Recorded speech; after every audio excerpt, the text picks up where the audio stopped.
My name is John Berggruen.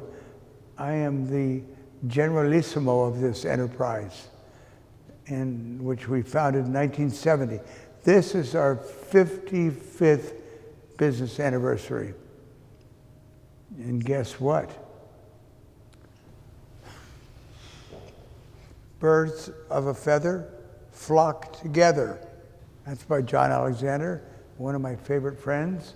John Alexander lives in New York City and also in Amagansett on Long Island next to East Hampton.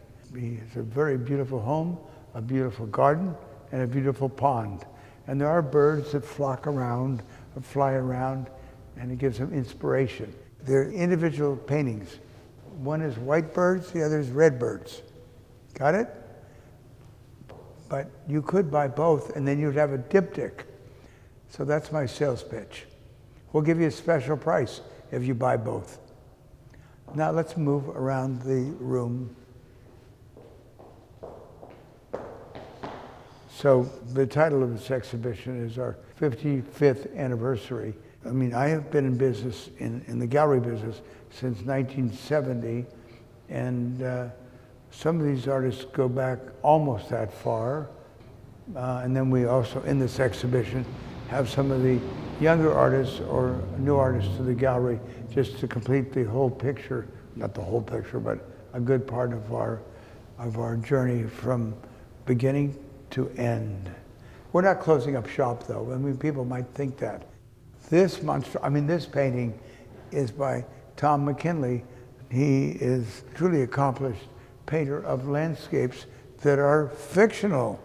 This is all in the idea, on the mind of the artist. This home does not exist, but guess what does exist? What do you think? Coit Tower. That is a famous landmark in San Francisco. And that is a San Francisco scene, whereas this is invented. But it's a good combination of modernism and beautiful lighting. And it's for sale.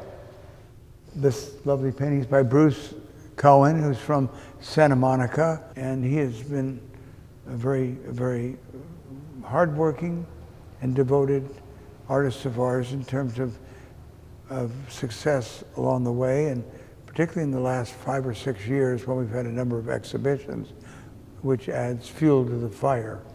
And this is typical of his work, with kind of a moody sky perhaps, but beautiful flowers and 2 pieces of fruit.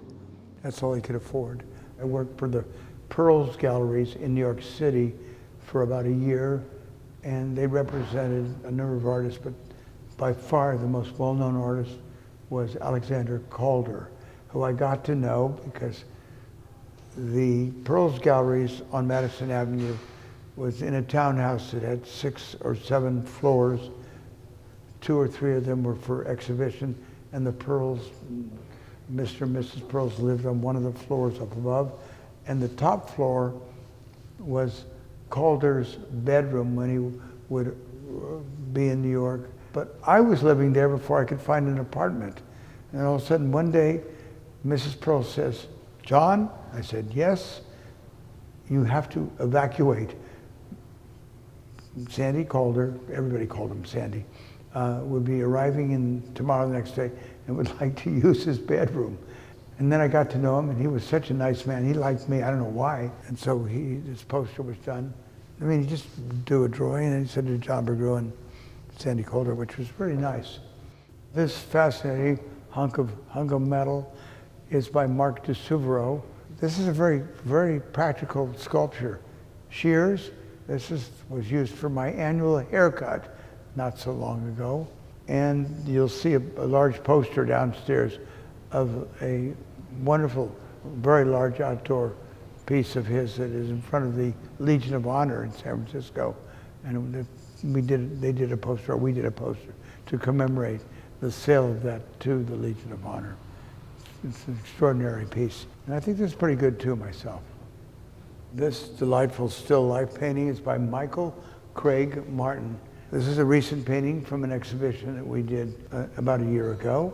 It's very typical of his color palette and composition in terms of the elements.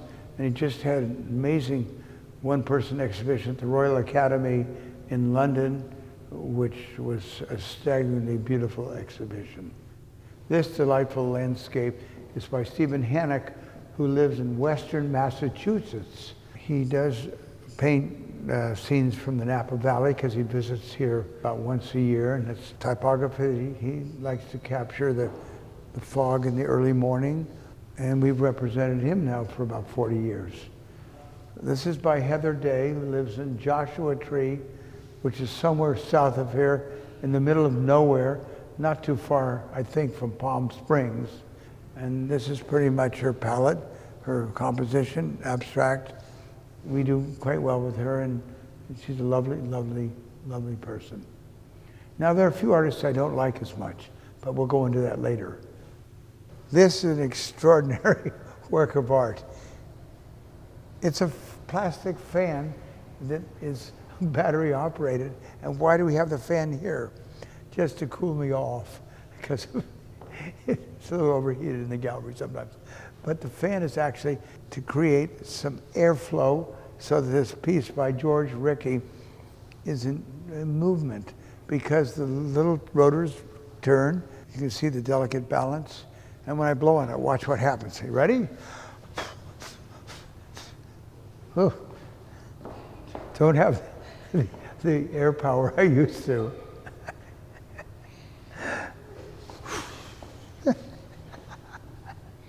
This quite extraordinary horse and rider is by Tom Hartness, who's from New York. And this depicts my mother coming out west when our family first arrived here. No, not my mother, my great-great-great-grandmother, 1846 for the gold rush. They didn't find gold, though. So that's, they were sent back to Germany. No, they stayed here. They settled in San Francisco. This is part of the whimsy and the sort of spirit of Tom Hartness, who works in bronze. It's quite amazing, I think. This group of etchings by Wayne Teemo was his first print project. It was a set called Delights, and you could see why it's called Delights, self-explanatory. And it is an absolutely wonderful set. It's nice to have a complete set like this. This is an etching or a monotype by Helen Frankenthaler, who was one of the first artists that I began working with in 1971. And she was quite well known and famous in America. And we must have had, I think, 9 or 10 exhibitions of hers. And this was a print that was done when she was out here for our first exhibition.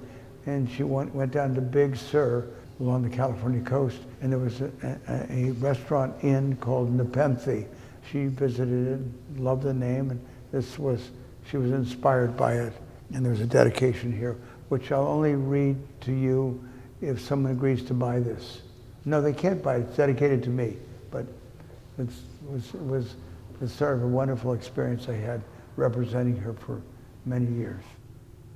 The screw, which actually resides in my home here in San Francisco, but I was kind enough to and generous enough to loan it to my own gallery for this exhibition. Is work by Klaus Oldenberg, and it's a bronze piece, and it's meant to replace the St. Louis arch.